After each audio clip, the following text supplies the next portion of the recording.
kızdı gönlüm aslandan, hakkı bulutuna, kalıp kalırım çalkalar, çarşıdır oydum camaklar, yelkenle oldum kalıp halkalar, arka bir sürü kakalarımın çok ömrümüz sürsün değil arkalar. Yemişim kız atan gönüllü, benim salayım biraz an gibi, asmanları cıldızlı, çarkıttan adam emisli, asmanda bülbül kuşlarını kalkıttan adam emisli, kırgızlı Türk Kazaka tanıttan adam emisli,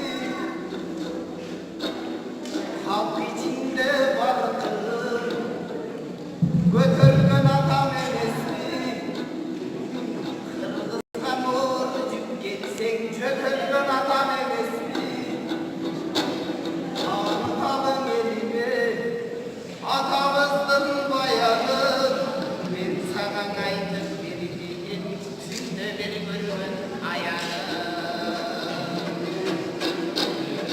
Yemininin suradı, ırmarında çölünde,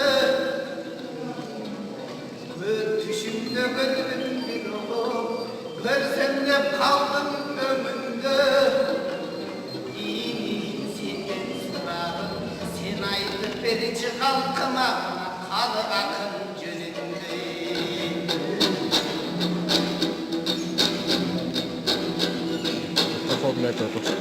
Kırmızım kılım karıtkan, Canım bülbül gelmiş senin hakkında.